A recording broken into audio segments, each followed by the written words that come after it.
하나님은 우리를 친밀한 사랑으로 초청하십니다. 기도가 뭘까요? 제가 한번 샌프란시스코에 가서 버클리 대학을 방문한 중에 북스토어에 들린 적이 있습니다. 그때 제가 이제 처음 영성에 관한 관심을 가졌기 때문에 서점에 들려서 이렇게 책을 좀 돌아보는 중에 거기 있는 미국 분에게 내가 지금 영성에 관한 책을 보고 싶은데 책을 한 권 소개시킬 수 있느냐 그랬더니 그분이 그렇게 하겠다고 그러면서 토마스 그린이라고 하는 신부님이 쓴 책을 소개시켜 줬어요. 영어로 쓴 책이었는데 마음을 열어 하나님께로 Opening to God 그런 책이었어요. 근데 그 책을 읽는 중에 토마스 그린이 기도란 무엇이냐, 기도란 하나님과 사랑에 빠지는 것이다. 너무나 큰 감동을 받았습니다. 기도가 뭘까요? 예수님과 사랑하는 거죠. 9절에 보시면 아버지께서 나를 사랑하신 것 같이 나도 너희를 사랑하였으니 나의 사랑 안에 거하라. 기도란 예수님의 사랑 안에 거하는 것입니다. 우리 안에는 모두 친밀함에 대한 갈망이 있습니다. 데이비드 베너는 우리 존재 핵심에는 친밀함에 대한 갈망이 있다. 우리는 다른 사람들과 삶을 공유하기를 바란다. 우리는 영혼의 친구를 원한다. 근데 우리 인간은 누구나 다 친밀한 사랑에 대한 갈망이 있는 거예요. 때문에 우리가 갈망하는 것 중 하나가 영혼의 친구를 우리가 갈망합니다. 예수님은 우리를 영혼의 친구로 부르셨어요. 그리고 예수님과 우리가 하나 되길 원합니다. 5절을 보시면 나는 포도나무요 너희는 가지라. 그가 내 안에 내가 그 안에 거하면 사람 열매를 많이 맺나니 나를 떠나서는 너희가 아무것도 할 수 없습니다. 포도나무와 가지는 연결되어 있지 않으면 이 가지는 메말라 버리고 맙니다. 연합과 연결이 축복이죠. 첫 번째 아담의 죄로 말미암아서 하나님과 우리가 분리가 됐어요. 사망은 분리를 의미하는데 분리되는 순간 우리는 하나님으로부터 오는 모든 풍성한 공급들을 받지 못해요. 나무가 뿌리가 뽑히잖아요. 그럼 나무는 말라버려요. 또 가지가 나무에서 떨어져 나가면 그 가지를 말라버리죠. 사실은 연결과 연합이 큰 축복입니다. 예수님과 연합하면 어떤 일이 벌어질까요?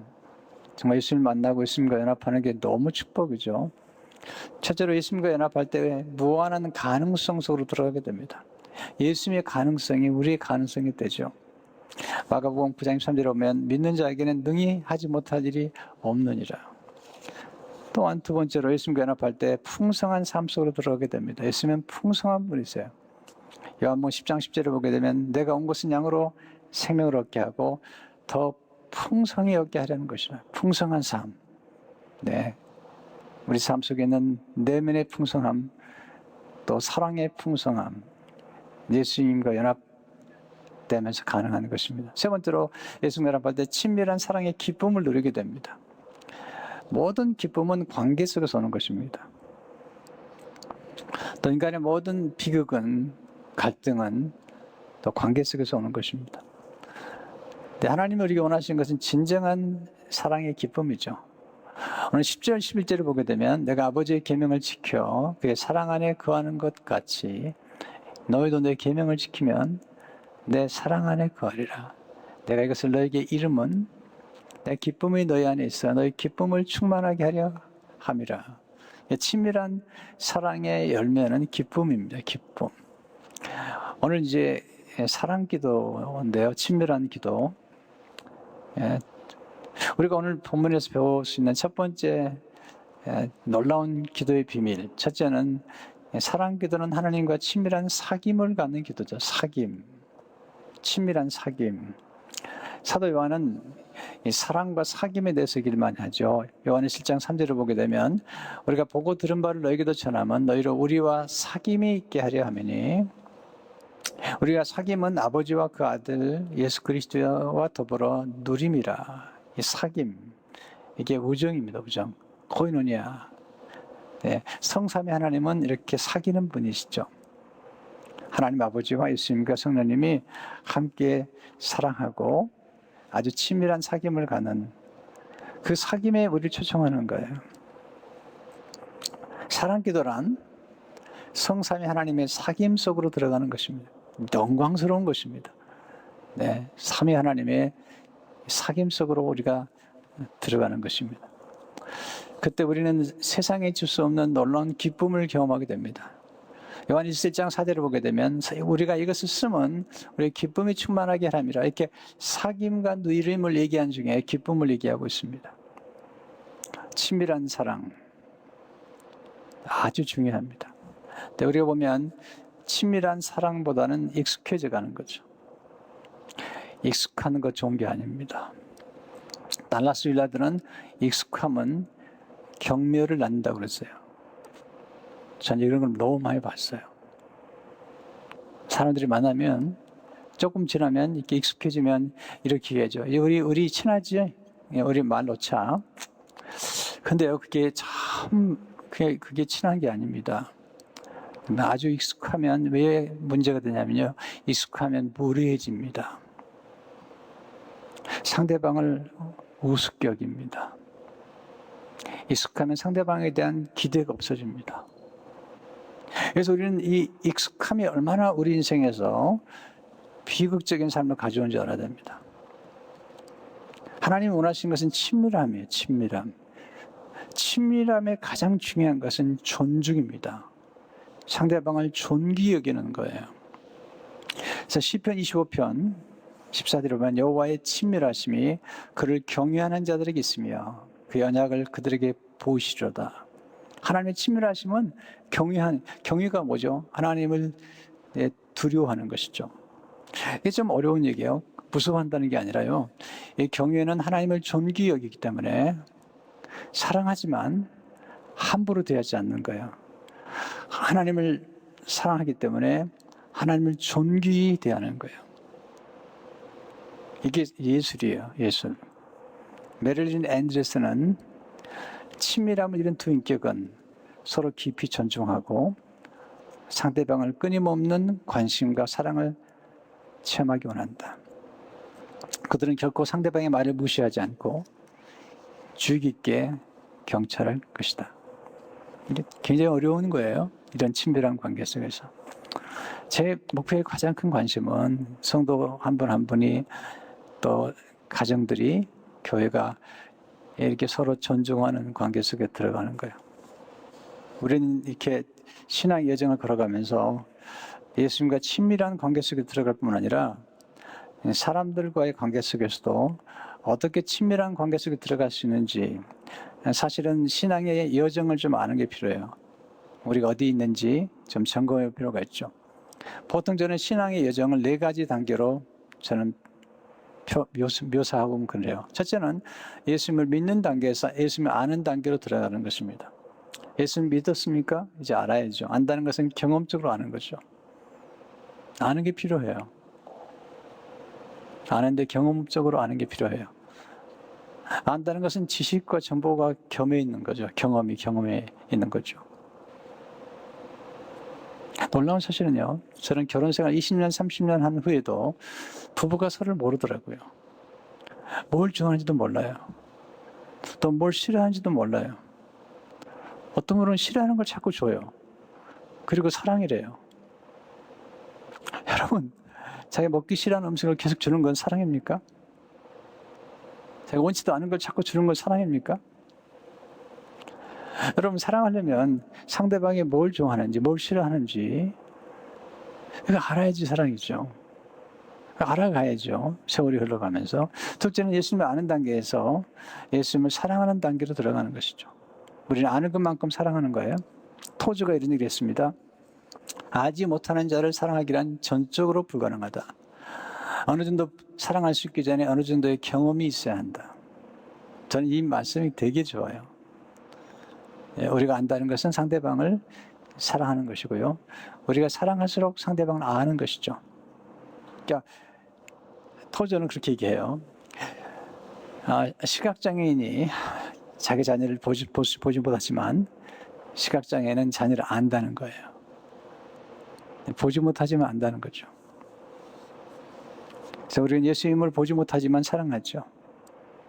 왜? 알기 때문에.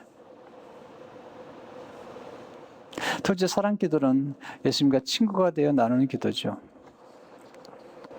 예수님은 제자들을 키우시는 중에 어느 날 스승이신데 친구가 되라고 말씀하세요. 친구 되자고 말씀하세요. 놀라운 야무 15장 13절 15절을 보게 되면 사람이 친구를 위하여 자기 목숨을 버리면 이보다 더 큰 사랑이 없나니 너는 내가 명하는 대로 행하면 곧 나의 친구라. 이제부터는 너희를 종이라 하지 아니하리니 종은 주인이 하는 것을 알지 못함이라. 너희를 친구라 하노니 내가 내 아버지께 들은 것을 다 너희에게 알게 하였습니다. 하나님이신데 요한은 예수님이 태초에 천지를 창조하신 분이라고 말씀하고 있잖아요. 그렇지만 그 예수님이 스승이신데 친구하자 그러면 우리가 친밀한 친구가 되려면 어떻게 하면 좋을까요? 친밀한 친구, 친밀한 친구가 될 수 있는 것. 교회 안에도 친밀한 친구가 필요해요. 영혼의 친구가 필요해요. 예수님과 영혼의 친구뿐만 아니라 교회 안에서 목장에서 또는 제자반에서 또 1:1 양육을 통해서 이렇게 친구가 필요해요. 친밀한 친구가 되려면 몇 가지 요소가 필요해요. 첫째, 친밀한 친구는 환대하죠. 환영해요. hospitality.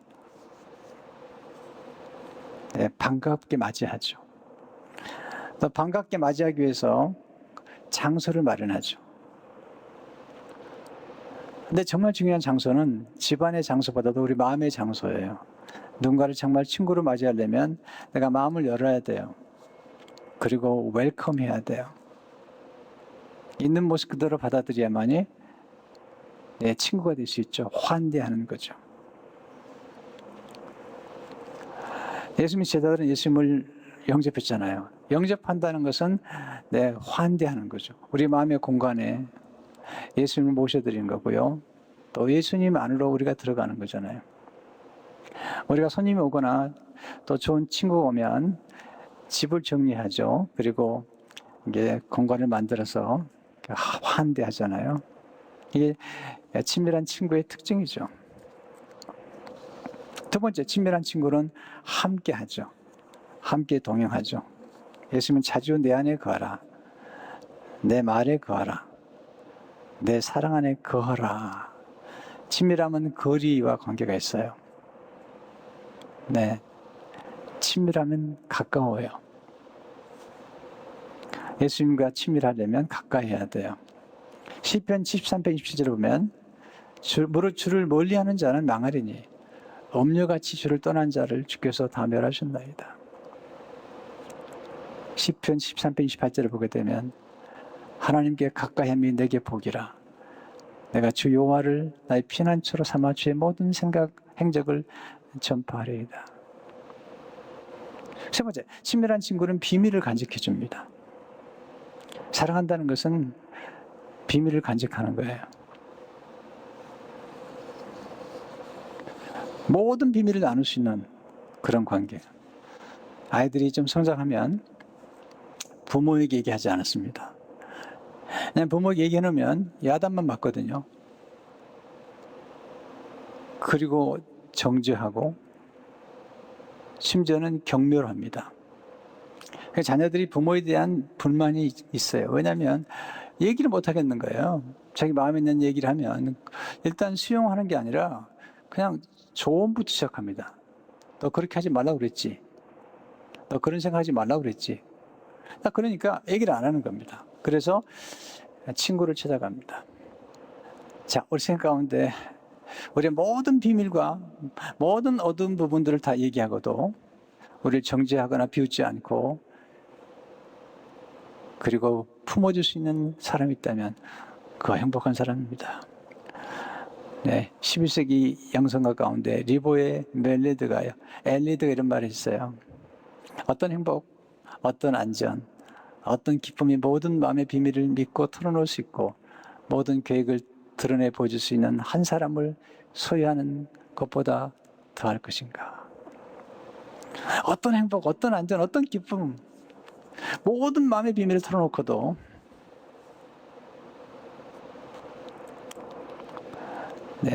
비난받지 않을 수 있는 그런 사람을 안다는 건 정말 좋은 것 같아요. 영혼의 우정, soul friend가 된다는 것은 뭘 의미할까요?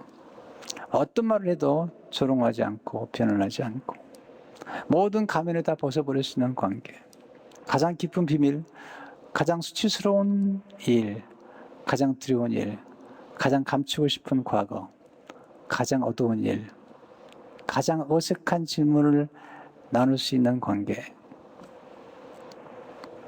우리 어둡고 부족한 것을 다 알고도 여전히 미래를 믿어주는 관계. 이게 좋은 친구거든요.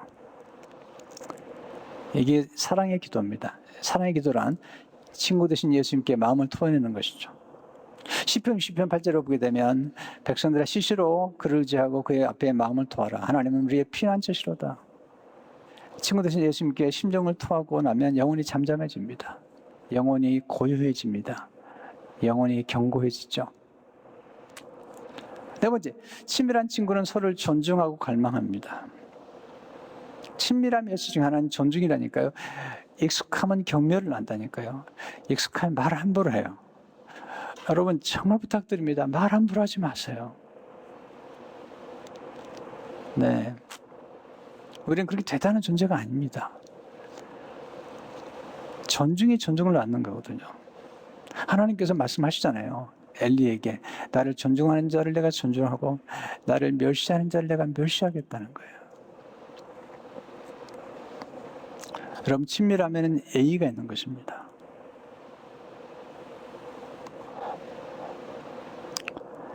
데이비드 베너가 이렇게 말합니다. 하나님의 형상으로 지어진 사람들은 존경 이하의 어떤 대접을 받아서도 안 된다. 그리고 존경이야말로 진정한 대화의 토대이다. 난 내가 존경하지 않는 사람과 어떻게 거룩한 동반자가 됐을지 상상할 수 없다. 다시 한번요. 마지막 부분요. 난 내가 존경하지 않는 사람과 어떻게 거룩한 동반자가 됐을지 상상할 수 없다.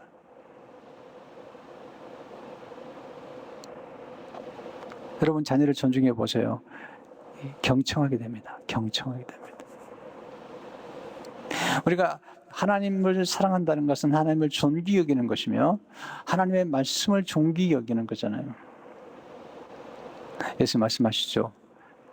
나도 너를 정죄하냐고 용서하니까 이제 새로운 미래가 열린다는 거예요. 이게 시간을 구속하는 거예요. 우리 지나간 과거가 예수를 만나면 구속을 받아요. 구속이란 뭐죠? 사서 자유케 하는 거예요. 예수를 만나면 우리의 모든 과거의 죄를 용서하면서 우리 모든 과거로부터 우리를 사서 우리를 자유케 함으로 새로운 미래를 열어주는 거예요. 이게 예수님이 하신 일이에요. 이게 좋은 친구가 하는 일이에요.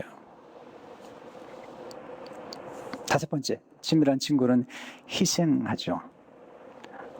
13절을 보세요. 사람이 친구를 위하여 자기 목숨을 버리면 이보다 더 큰 사랑이 없나니. 이게 어려워요. 그래서 친밀한 친구가 되는 게 어려운 게 뭐냐면 우리가 이기적이면 친구가 되지 못해요. 친구는 모든 걸 내어주는 거예요. 희생하는 것입니다. 예수님과의 우정은 다른 사람과의 우정으로 발전합니다. 요한복음 15장 12절을 보게 되면 이 계명은 곧 내가 너희를 사랑한 같이 너희도 서로 사랑하라 하는 이것이니라. 보세요. 하나님과의 관계가 친밀해지고 하나님 앞에 모든 것을 다 드러내서 얘기할 수 있는 사람은 사람들과의 관계를 잘 맺게 돼요. 제가 큐티하면서 하나님 앞에 모든 걸 다 이렇게 이야기하기 시작했어요. 모든 걸 다 드러내고 이야기하는 중에 제가 소통하는 능력을 얻게 됐어요. 그래서 제가 글을 쓰면 사람들이 좋아하더라고요. 왜냐하면 제가 솔직한 고백들을 많이 하기 때문에 그래요. 하나님과 나의 친밀한 관계가 굉장히 중요하다는 거예요. 하나님과 친밀한 관계와 솔직한 고백들을 할 때 우리 놀라운 사랑을 경험하게 되는 것 같아요. 우리가 하나님 사랑하면 사람도 사랑하기 쉬워지죠. 왜냐하면 우리 힘만 가지고 안 됩니다. 성령을 받아야지 사랑할 수 있습니다. 그래서 로마서 5장 5절을 보게 되면 소망이 우리를 부끄럽게 하지 아니하면 우리에게 주시는 성령으로 말미암아 하나님의 사랑이 우리 마음에 부음받으면이 이게 순간 연합되는 순간 하나님의 사랑이 우리에게 들어오는 것입니다. 이건 날마다 공급을 받아야 되는 것입니다. 그래서 우리는 깊은 사랑을 나눌 수가 있습니다. 자, 그럼 우리가 어떻게 사랑을 훈련하죠? 이게 어려운 것입니다. 예수님 말씀하셨어요. 서로 좋아하라고 말씀하지 않고 서로 사랑하라고 말씀하셨어요. 근데 사랑한다는 게 중요하대요. C.S. 루이스가 아주 중요한 얘기를 하죠. 자신을 사랑한다고 해서 꼭 자신을 좋아한다는 뜻은 아닙니다. 자신을 사랑한다는 것은 자신이 잘되기를 바란다는 뜻입니다. 네, 이게 굉장히 중요한 원리예요. 우리 자신을 좋아하지 않을 수 있습니다. 어떤 부분은 또 우리가 또 좋아하지 않을 수 있거든요. 그렇지만 우리 사랑하죠, 자신을. 주님께서 말씀하시는 내 이웃을 내 몸처럼 사랑하란 말은 뭐냐면 우리가 비록 우리 자신을 좋아하지 않아도 사랑하죠. 잘 되기를 바라는 것처럼 우리가 다른 사람도 잘 되기를 바라면 돼요. 우리가 그 사람 좋아하지 않을 수 있어요. 우리가 어떤 음식은 좋아하지 않아요. 우리가 좋아하지 않는다고 사랑하지 않는다고 얘기할 필요 없어요. 우리가 어떤 사람을 좋아하지 않을 수 있지만 그 사람을 사랑하는 거예요. 사랑한다는 그 사람이 잘 되기를 원하는 거죠. 주님께서 말씀하셨어요. 내 원수도 사랑하라는 거예요. 원수도 잘 되기를 바라라는 거예요. 그래야만이 우리 영혼이 아름답다는 거예요. C.S. 루이스가 이렇게 얘기해요. 우리 모두에게 주어진 법칙은 아주 간단합니다. 자신의 이웃을 사랑하나 사랑하지 않나 고민하느라 시간을 낭비하지 마십시오. 그냥 그를 사랑한다고 치고 행동하십시오. 그러면 곧 위대한 비밀 하나를 발견할 것입니다. 어떤 사람을 사랑한다 치고 행동하면 얼마 지나지 않아 진짜로 그를 사랑하게 된다는 비밀을 말입니다. 이건 대단히 중요한 원리인데요. 누구를 사랑하다 보면 좋아하게 돼요. 또 점점 더 좋아하게 돼요. 누구를 미워하다 보면요 점점 그를 미워하게 되는데 악하게 됩니다. C.S. 루이스 말이 더 놀라워요. 선과 악은 복리로 증가한다는 거예요. 컴파운드. 바로 그렇기 때문에 여러분과 제가 매일 내리는 작은 결정들이 한없이 중요한 것입니다. 누굴 좋아하고 사랑을 베풀고 친절을 베풀면 이게 복리로 증가하고 누굴 싫어하고 미워하고 그러면 점점점 더 악해지는 거죠. 왜 성경에 보면 욕을 욕으로 갚지 말라고 그랬을까요? 내가 욕을 욕으로 갚다가 본인이 괴물이 되는 거예요. 악을 악으로 갚다가 괴물이 되는 거예요. 말씀하시죠. 원수 갚는 건 내게 있다는 거예요. 선만 행하라는 거예요. 원수를 사랑하라는 거예요. 원수에게 오히려 축복하라는 거예요. 그러면 놀라운 일이 벌어지는 것이죠. 왜 우리가 예수님의 친구가 되죠? 루이스가 이렇게 합니다. 그러나 잊지 말아야 할 중요한 사실은 우리의 감정은 있다가도 없어지는 것이지만 우리를 향한 하나님의 사랑은 절대 그렇지 않다는 것입니다. 그 사랑은 우리의 죄나 무관심에 지치는 법이 없습니다.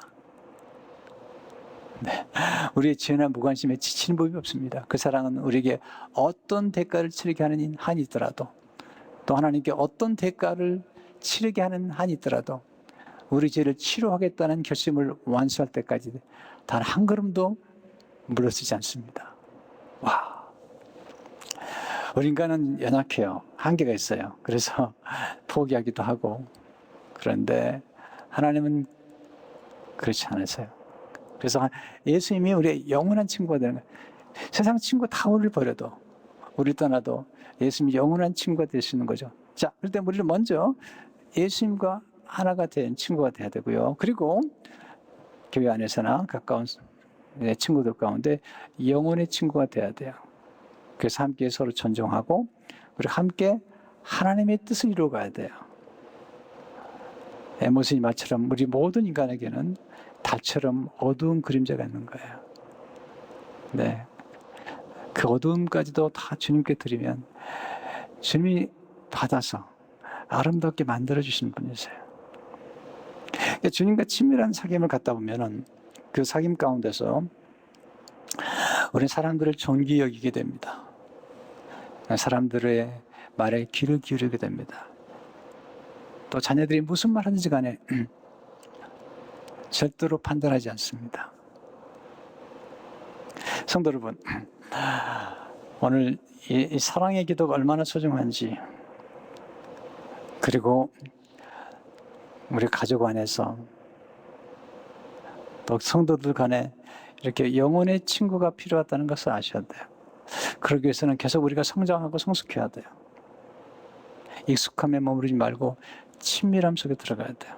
가까우면서도 존경하고, 가까이면서도 때로 어려워할 줄 알고 예의를 지킬 줄 아는, 이게 사랑의 예술이에요. 그러면 정말 가정은 천국을 이루는 것이죠. 교회도 천국을 이루는 거죠. 이런 은혜가 있기를 바랍니다. 기도하겠습니다.